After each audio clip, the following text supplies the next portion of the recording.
प्रधानमंत्री म्यूजियम का ही वो सामान है जो 51 बक्सों में सोनिया गांधी जी ने 2008 में मंगवा लिया था और इन्हें फिलहाल वो वापस नहीं कर रही हैं। रिजवान कादरी का यही कहना है कि हो सकता है कि इसमें कुछ ऐसा आपत्तिजनक सामान सोनिया गांधी जी को लगा हो, इसलिए उन्होंने इन लेटर्स को वापस मंगा लिया हो। इसे लेकर बीजेपी की तरफ से आरोप लगाए गए कि इन लेटर्स में ऐसा क्या है, देश जानना चाहता है। बीजेपी सवाल पूछ रही है कि इन लेटर्स में कांग्रेस ऐसा क्या छुपा रही है, नेहरू जी और एडविना माउंटबेटन के बीच ऐसी क्या बातचीत होती थी। अब समय है उन लेटर्स का डिजिटलीकरण करने का, उन्हें एक साथ इकट्ठा रखने का। भारत का नागरिक जानना चाहता है कि नेहरू जी के बीच में और एडविना माउंटबेटन के बीच में ऐसी कौन सी बातें थी।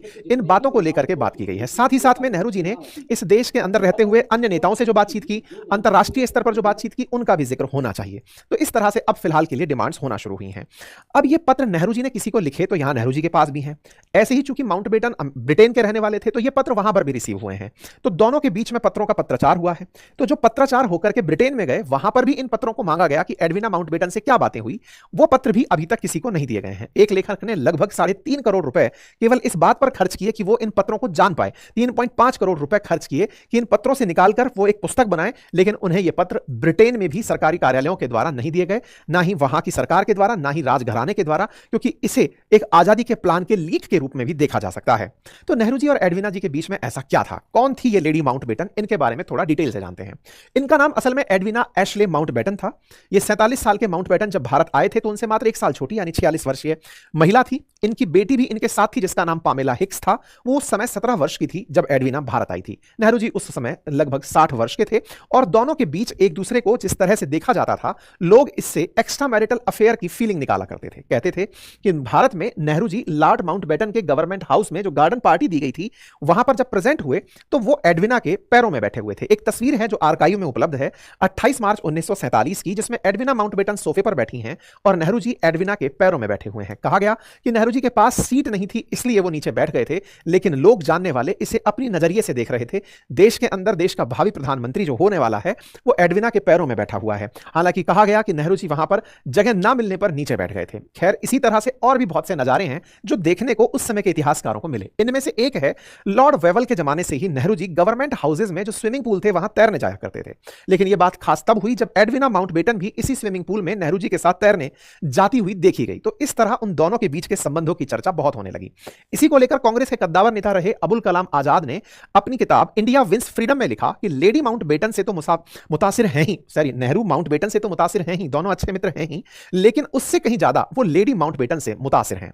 दोनों के बीच दोस्ती थी या फिर कुछ और, इस बात को लेकर के बहुत बार चर्चाएं होती रही। लोगों का कहना है कि माउंटबेटन भी इस बात से बेखबर नहीं थे। वो ये जानते थे कि एडविना जो है वो नेहरू जी के साथ किस तरह का व्यवहार रखती हैं। नेहरू की अपनी biography Nehru the trust with destiny में लिखा है कि लॉर्ड माउंटबेटन एडविना को लिखी नेहरू की चिट्ठियों को प्रेम पत्र कहा करते थे। माउंटबेटन के नाती लॉर्ड रैमजी के हवाले से दावा किया गया कि दोनों के बीच अच्छी दोस्ती थी, इससे ज्यादा और कुछ नहीं था। माउंटबेटन और उनकी बेटी पामेला दोनों जानबूझकर एक दूसरे के साथ समय बिताने का मौका दिया करते थे। पामेला हिक्स ने भारत में अपने अनुभव daughter of empire life as a Mountbatten इसमें अपनी किताब में लिखा कि मां एडविना और नेहरू के संबंधों पर जो जानकारी है वो उन्होंने इसमें विश्वसनीय तरीके से बताई और उन्होंने उसके खुलासे बीबीसी के अंदर भी किए।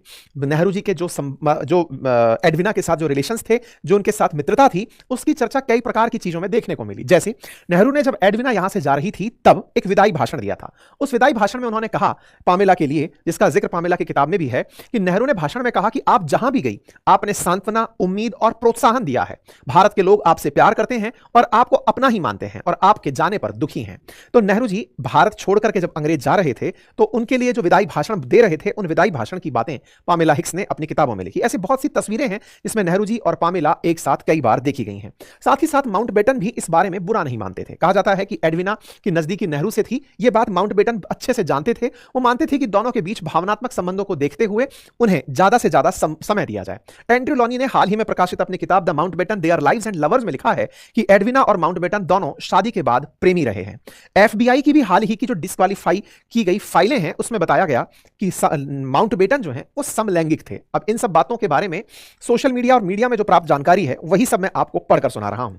1947 के आते आते एडविना और उनके बीच आकर्षण उतार पर था और ये जानते हुए भी दोनों एक दूसरे के साथ संपर्क में रहा करते थे। नेहरू जी के प्रेम पत्रों के बारे में एडविना माउंटबेटन का जब निधन हुआ उस समय जिक्र ज्यादा हुआ। कहा गया कि 1960 में जब एडविना माउंटबेटन का देहांत हुआ तो उनके बेड के किनारे नेहरू जी के बहुत सारे पत्र प्रेम पत्र के रूप में पाए गए। इन्हीं इन्हीं पत्रों को वो पढ़कर अपना अंतिम वक्त बिताया करती थी। साथ ही साथ माउंटबेटन के मतलब एडविना माउंटबेटन के निधन के बाद जब ये पत्र माउंटबेटन को सौंपे गए तो वो अपनी बेटी से यही बोले कि मैं इसमें जानता हूं कि कुछ भी ऐसा आपत्तिजनक नहीं लिखा होगा। खैर, चर्चाएं इस बात की तब ज्यादा होने लगी जब एडविना माउंटबेटन की मौत के बाद भारतीय नेवी का एक जहाज रेस्पेक्ट में फूल बरसाने के लिए उपयोग में लिया गया। खबर बनकर आई कि जब एडविना माउंटबेटन की मौत हुई उस समय भारतीय नेवी का एक जहाज जिसका नाम था INS त्रिशाल, उससे फूलों की बारिश की गई नेहरू जी के कहने पर। यानी कि भारतीय नेवी के जहाज का उपयोग किसी ऐसे व्यक्ति के लिए किया गया जो सरकारी नहीं है, और नेवी के जहाज के उपयोग की उस समय भी बड़ी प्रतिक्रिया देखने को मिली थी।